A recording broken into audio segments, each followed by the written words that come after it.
जय श्री राम। अगस्त्य जी बोले, हे राम, उस खर को विशाल सेना दे और अपनी बहन को धीरज बंधा। रावण बहुत ही प्रसन्न और स्वस्थ चित्त हो गया।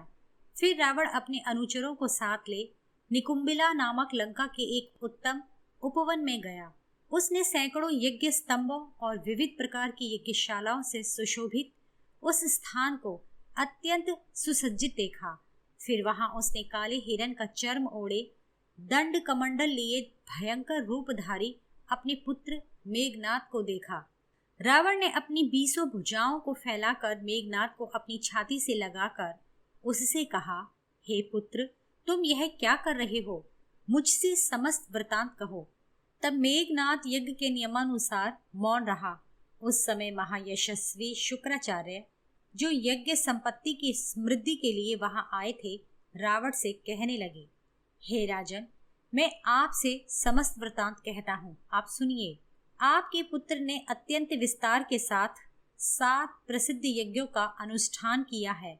अग्निष्टोम, अश्वमेध, बहुसुवर्णक, राजस्यु, गोमेध और वैष्णव, इन 6 यज्ञों को कर चुकने के बाद जब इसने माहेश्वर यज्ञ, जिसे हर कोई नहीं कर सकता, आरंभ किया, तब तुम्हारे पुत्र ने साक्षात भगवान शिव से दुर्लभ वरदान प्राप्त किए। इसने इच्छाधारी, दिव्य और आकाश में स्थिर रहने वाला एक रथ पाया है और इसे तामसी नाम की माया भी प्राप्त हुई है, जिससे अंधकार उत्पन्न किया जाता है। हे राक्षस राज, संग्राम में इस माया का प्रयोग करने पर देवता और असुरों को भी प्रयोग करने वाले पुरुष की गतिविधि का पता नहीं लग सकता। हे राजन, इसके अतिरिक्त इसे कभी रीति न होने वाले 2 तरकस, दुर्जय धनुष तथा संग्राम में शत्रु का नाश करने वाला एक बड़ा बलवान शस्त्र मिला है। तुम्हारे इस पुत्र ने आज यज्ञ की समाप्ति में ये समस्त वरदान पाए हैं। आज यज्ञ समाप्त होने पर हम दोनों तुमसे मिलना चाहते थे। यह सुन रावण ने कहा, हे पुत्र, यह कार्य तो तुमने अच्छा नहीं किया, क्योंकि इस यज्ञ संबंधी द्रव्यों द्वारा मेरे शत्रु इंद्र आदि देवताओं का भी पूजन हुआ है। चलो, जो किया सो ठीक ही किया। इसमें संदेह नहीं कि इन कार्यों को करने से पुण्य की प्राप्ति अवश्य होगी। आओ, अब हम लोग अपने घर को चलें। यह कह रावण अपने पुत्र और विभीषण को साथ ले अपने घर गया और उन सब रोती हुई स्त्रियों को पुष्पक विमान से उतारा। उनमें रावण की आसक्ति जानकर विभीषण ने कहा, हे राजन, ये आचरण यश, धन और कुल का नाश करने वाले हैं। इनके द्वारा प्राणियों को जो पीड़ा दी जाती है, उससे बड़ा पाप होता है। इस बात को जानते हुए भी आप सदाचार का उल्लंघन करके मनमानी करते हो। हे राजन, जिस प्रकार तुम इन स्त्रियों के बंधुजनों को नीचा दिखाकर इनको हर कर लाए हो, उसी प्रकार मधु ने तुम्हें नीचा दिखाने के लिए तुम्हारी मौसेरी बहन कुंभीनसी का अपहरण कर लिया है। तब रावण ने कहा, मुझे समझ नहीं आ रहा कि तुम क्या कह रहे हो। जिसका तुमने मधु नाम लिया, वह कौन है? तब विभीषण ने क्रोध में भर रावण से कहा, पर स्त्री हरण रूपी आपके इस पाप कर्म का फल जो हमें प्राप्त हुआ है, उसे सुनो। हम लोगों के नाना सुमाली के ज्येष्ठ भ्राता, जो माल्यवान नाम से विख्यात वृद्ध निशाचर हैं, वे हमारी माता कैकसी के ताऊ हैं। इसी नाते वे हम लोगों के भी बड़े नाना हैं। उनकी पुत्री अनला हमारी मौसी है। उन्हीं की पुत्री कुंभीनसी है। हमारी मौसी अनला की पुत्री होने के कारण यह हम सब भाइयों की बहन है। हे राजन, उसी कुंभीनसी को महाबली मधु नामक राक्षस हर कर ले गया है। उस समय तुम्हारा पुत्र तो यज्ञ करने में लगा हुआ था और मैं तप करने के लिए जल में स्थित था, तथा कुंभकर्ण उस समय सो रहा था। सो आपके मंत्रियों को मारकर तुम्हारे अंतःपुर में रक्षित कुंभीनसी को बरजोरी से हर कर ले गया है। उसकी इस उदंडता को सुनकर भी मैंने उसे नहीं मारा, बल्कि क्षमा कर दिया, क्योंकि मैंने सोचा कि कुंवारी बहन का विवाह करना भ्राता का आवश्यक कर्तव्य है। वो तो किया ही नहीं गया था। हे दुर्बुद्धि, यह दुर्घटना तुम्हारे ही दुष्कर्मों का फल है। इसलिए तुमको इस कन्या हरण रूपी पाप का फल इसी लोक में मिल गया। इसे तुम याद रखो। विभीषण के इन वचनों को सुन रावण अपने दुष्कर्म से संतप्त हुआ। फिर मारे क्रोध के लाल लाल नेत्र कर कहने लगा, तुरंत मेरा रथ तैयार करो। मेरे शूरवीर योद्धा लड़ने के लिए कमर कस कर तैयार हों तथा कुंभकर्ण और मुख्य मुख्य राक्षस विविध प्रकार के शस्त्रों से सुसज्जित रथों पर सवार हों। आज मैं उस मधु को, जो रावण से भी नहीं डरता, उसका वध करके फिर अपने हितैषियों के साथ युद्ध की इच्छा से देवलोक की यात्रा करूंगा। रावण की आज्ञा पाकर मुख्य मुख्य राक्षस 4000 अक्षौणी सेना के साथ बाहर निकले। उनके पास विविध प्रकार के अस्त्र थे। मेघनाथ सब सेनापतियों को साथ लेकर सेना के आगे आगे चला। बीच में रावण और सबसे पीछे कुंभकर्ण था। किंतु धर्मात्मा विभीषण लंका में ही रह गए और वे अपने धर्म आचरण में लगे रहे। शेष बचे राक्षस ऊंटों, घोड़ों और बड़े बड़े सांपों पर सवार होकर मधुपुर की ओर चल दिए। रावण चलते चलते मधु के नगर में पहुंचा। वहां पर उसे मधु तो न दिखाई दिया, किंतु उसे अपनी बहन कुंभीनसी मिली। वह भाई को देख हाथ जोड़कर उसके पैरों पर गिर पड़ी, क्योंकि वह रावण से डरती थी। तब कुंभीनसी को पैरों पर गिरी हुई देख रावण ने उसे उठाया और कहा, डर मत, अब बतला कि मैं तेरे लिए क्या करूं। तब कुंभीनसी बोली, हे राजन, यदि आप मेरे ऊपर प्रसन्न हैं तो हे मानद, अब आप मेरे पति का वध न करें, क्योंकि कुलीन स्त्रियों के लिए वैधव्य के समान दूसरा कोई भय नहीं है। आप अपनी बात सत्य करें। मैं आपसे पति के जीवन की भीख मांगती हूँ। आप मुझ दुखिया बहन की ओर देखिए, मुझ पर कृपा कीजिए। महाराज, आपने स्वयं भी मुझे अभी आश्वासन देते हुए कहा था कि डरो मत, अतः अपनी बात की लाज रखिए। वहां सामने खड़ी अपनी बहन से बोला, तुम्हारे पति कहाँ है? उन्हें मुझे शीघ्र सौंप दो। मैं उन्हें साथ लेकर विजय पाने के लिए देवलोक को जाऊंगा। तेरे ऊपर दया कर और तेरे स्नेहवश मैं अब मधु का वध नहीं करूंगा। यह सुनकर कुंभीनसी अपने सोए हुए पति को जगाते हुए और हर्षित होकर उससे बोली, मेरे महाबली भाई रावण यहाँ आए हुए हैं। वे देवलोक जीतने के लिए जा रहे हैं और तुम्हारी सहायता चाहते हैं।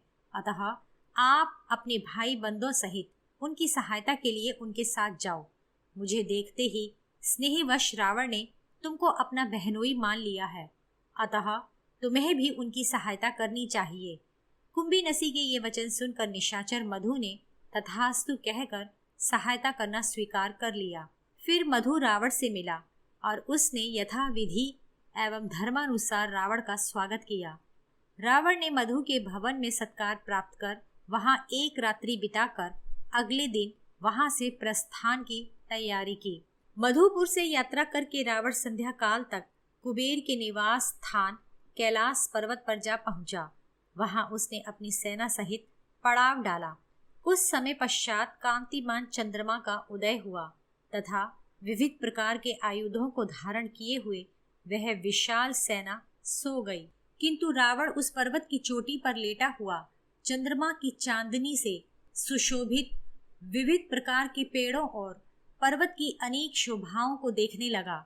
चमचमाते कर्णिका वृक्षों के वन, मंदाकिनी का जल, पुष्पित कमलों का वन, चंपा, अशोक, गुलाब, केवड़ा तथा अन्य वृक्षों से वह स्थान भूषित हो रहा था।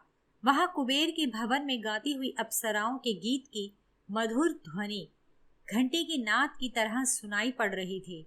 उस समय रात्रि में चंद्रमा के उदय होने से, वायु की शीतलता से, संगीत सुनने से, पुष्पों की वृष्टि से रावण कामदेव के वश में हो बार बार लंबी सांसें लेता हुआ चंद्रमा की ओर देखने लगा।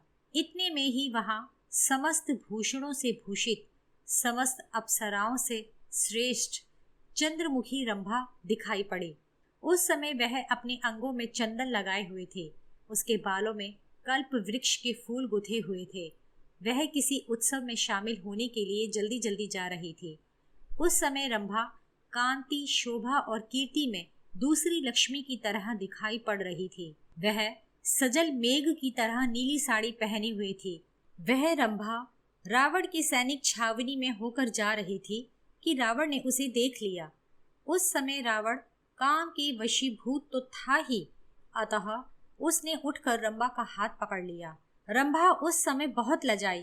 फिर रावण ने मुस्कुराकर उससे कहा, हे सुंदरी, तुम कहाँ जा रही हो?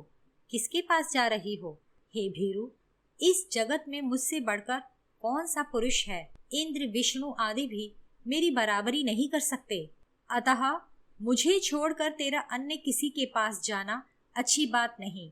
आओ, इस सुंदर शिला पर बैठकर विश्राम करो। इस त्रिभुवन का जो स्वामी है वह मुझसे भिन्न नहीं है। देख, तीनों लोकों के स्वामी का भी स्वामी तथा विधाता होकर भी यह दशमुख रावण हाथ जोड़े तुझसे प्रार्थना करता हूँ। अतः हे सुंदरी, मुझे स्वीकार करो। रावण के ऐसे वचन सुनकर रंभा कांप उठी और हाथ जोड़कर बोली, हे राक्षस राज, आपको ऐसी बात अपने मुख से नहीं निकालनी चाहिए, क्योंकि आप मेरे गुरुजन हैं, पिता के तुल्य हैं। यदि अन्य कोई पुरुष मेरा अपमान करता हो तो आपको उससे भी मेरी रक्षा करनी चाहिए, क्योंकि धर्मानुसार मैं आपकी पुत्रवधू हूँ। मैं यह आपसे सत्य कह रही हूँ। यह कहकर रंभा नीचे की ओर मुख कर अपने चरणों की ओर निहारती हुई खड़ी रही। रावण को देखते ही उसका शरीर थर्राने लगा। उस समय रावण ने उससे कहा, यदि तुम मेरे पुत्र की भार्या होती तो तुम मेरी पुत्रवधू हो सकती थी।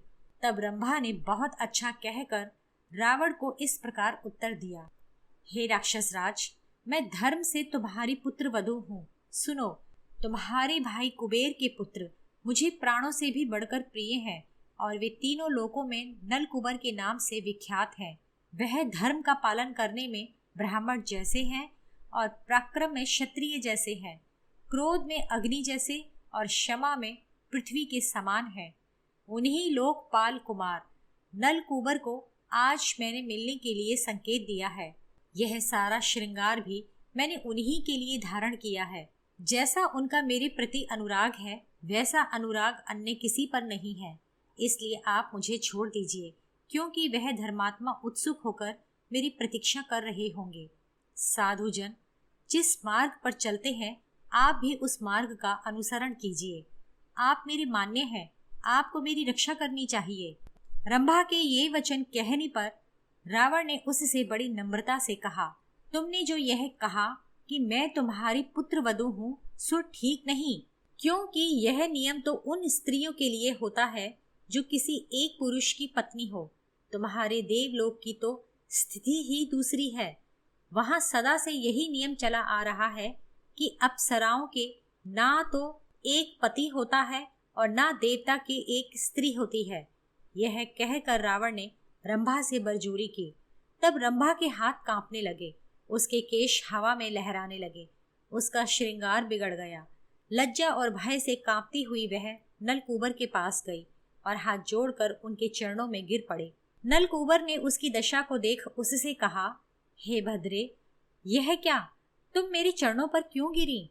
तब रंभा कांपती हुई और लंबी लंबी सांसें लेती हुई हाथ जोड़कर सब हाल ज्यों का त्यों सुनाने लगी। हे देव, यह रावण स्वर्ग लोक पर आक्रमण करने के लिए यहाँ आया हुआ है। वह समस्त सेना सहित आज की रात यहाँ डेरा डाले हुए है। हे अरिंदम, रावण ने मुझको आपके पास आते हुए देख लिया और मुझे पकड़कर पूछा कि तू किसकी स्त्री है, किसके पास जा रही है। मैंने उससे जो सच्ची बात थी सो कह दी, किंतु वह तो काम से अंधा हो रहा था, अतः उसने मेरी एक भी बात न सुनी। मैंने बहुत प्रार्थना की कि हे प्रभु, मैं तुम्हारी पुत्रवधू हूँ, किंतु फिर भी उसने मेरे साथ बरजोरी की। अतः हे सुव्रत, इस दशा में मुझसे जो अपराध हो गया उसे क्षमा करें। नारी में पुरुष के बराबर शारीरिक बल नहीं होता है, इसलिए उस दुष्ट से मैं अपनी रक्षा न कर सके। सारा वृतांत सुनकर नलकूबर ने ध्यान लगाकर योग बल से रंभा के साथ की गई बरजोरी का सारा हाल जान लिया। तब क्रोध में भरकर नलकूबर ने उसी समय हाथ में जल लेकर और समस्त इंद्रियों को स्पर्श कर एवं विधि पूर्वक आचमन कर रावण को अति दारुण शाप देते हुए रंभा से कहा, हे भद्रे, तेरी इच्छा के विरुद्ध उसने तेरे साथ बरजोरी की है, अतः फिर वह इस प्रकार किसी दूसरी स्त्री से उसकी इच्छा के विरुद्ध बरजोरी न कर सकेगा। यदि वह न चाहने पर भी किसी स्त्री के साथ बरजोरी करेगा तो उसके सिर के 7 टुकड़े हो जाएंगे। नलकूबर के मुख से आग की तरह इस शाप के निकलते ही देवताओं के नगाड़े बजने लगे और आकाश से पुष्पों की वर्षा होने लगी। ब्रह्मा आदि समस्त देवता प्रसन्न हुए, क्योंकि इन सब देवताओं ने लोक की दुर्गति करने वाले रावण की मृत्यु का यह उपाय समझा। रावण ने जब से इस रोमांचकारी शाप को सुना, तब से उसने अपने को न चाहने वाली स्त्रियों के साथ बरजोरी करना छोड़ दिया। रावण जिन जिन पतिव्रता स्त्रियों को हर कर ले गया था, उन सब के हृदय को नलकूबर का दिया शाप बड़ा प्रिय लगा। उसे सुनकर वे सब की सब बहुत प्रसन्न हुई। कैलाश पर्वत को लांघ कर रावण सेना के साथ इंद्रलोक में जा पहुंचा। चारों ओर से घेर कर जब राक्षसी सेना इंद्रलोक में पहुंची, तब ऐसा कोलाहल हुआ मानो महासागर को मथा जा रहा हो। रावण की चढ़ाई का वृतांत जानकर इंद्र का सिंहासन डोल उठा। जब सब देवता एकत्रित हो गए, तब उन्होंने उनसे कहा, आप लोग दुष्ट रावण से लड़ने के लिए तैयार हों। संग्राम में इंद्र ही के समान प्रभाव वाले महाबली समस्त देवता लोग इंद्र के ऐसे वचन सुन लड़ने की अभिलाषा मन में रखे हुए कवच आदि धारण करने लगे। उधर इंद्र रावण से भयभीत हो भगवान विष्णु के निकट गए और उनसे बोले, हे भगवान, इस राक्षस रावण के विषय में मुझे क्या करना चाहिए? वह लड़ने के लिए आ रहा है। वह केवल वरदान के बल से बलवान हो रहा है, क्योंकि साक्षात ब्रह्मा जी ने उससे जो कह दिया है उसे सत्य करना ही पड़ेगा। अतः हे भगवान, जिस प्रकार नमूची, वृत्र, बलि, नरक और शंबर को आपकी अपार सहायता से मैंने भस्म कर डाला, उसी प्रकार कोई उपाय इस समय भी कीजिए, क्योंकि हे मधुसूदन, इस त्रैलोक्य में तुमको छोड़ ना तो कोई दूसरा आश्रयदाता है और ना कोई रक्षक ही है। आप ही सनातन पद्मनाभ श्रीमन नारायण है। आप ही ने इन समस्त लोकों को स्थापित किया है और आप ही का बनाया हुआ मैं सुरपति हूँ। अतः हे देव, जिस प्रकार मेरी जीत हो, आप मुझे वही उपाय बताएं, या आप स्वयं रावण से युद्ध करें। इंद्र के इन वचनों को सुनकर श्री विष्णु जी बोले, तुम डरो मत। सुनो, इस दुष्ट रावण को ना तो देवता जीत सकते हैं और ना दैत्य, ना कोई अन्य ही इसे मार सकता है। वरदान के प्रभाव से अभी यह दुर्जय है। इस समय तो यह बड़ा पराक्रम दिखलाएगा। पुत्र की सहायता से यह महाभयंकर युद्ध करेगा। यह बात मुझे ज्ञान दृष्टि से अवगत हो चुकी है।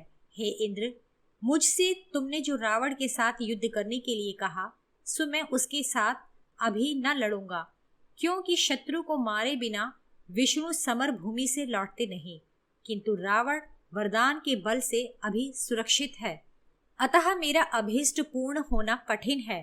किंतु हे सुरपति, मैं तुम्हारे सामने प्रतिज्ञा करता हूँ, मैं ही इसे परिवार सहित मारकर तुम समस्त देवताओं को प्रसन्न करूंगा, किंतु अभी नहीं, समय आने पर।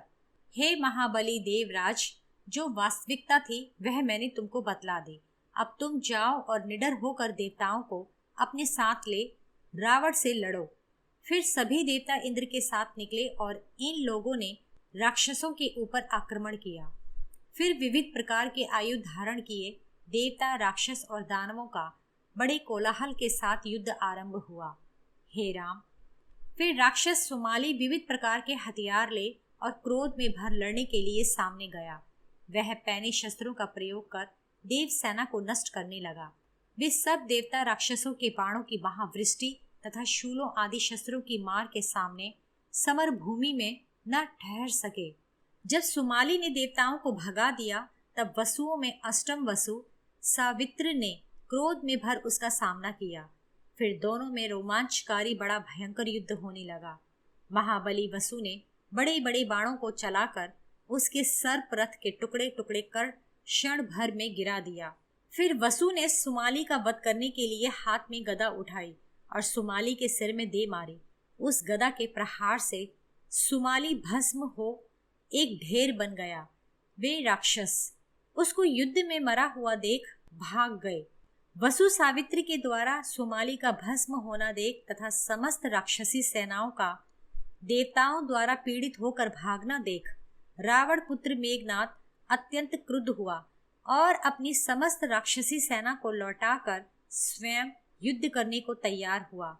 फिर महारथी मेघनाद इच्छानुसार चलने वाले रथ पर बैठ देवताओं की सेना की ओर दौड़ा। विविध प्रकार के आयुधों से सुसज्जित मेघनाद को समर भूमि में प्रवेश करते देख समस्त देवता भाग खड़े हुए। उसके सामने कोई भी खड़ा न रह सका।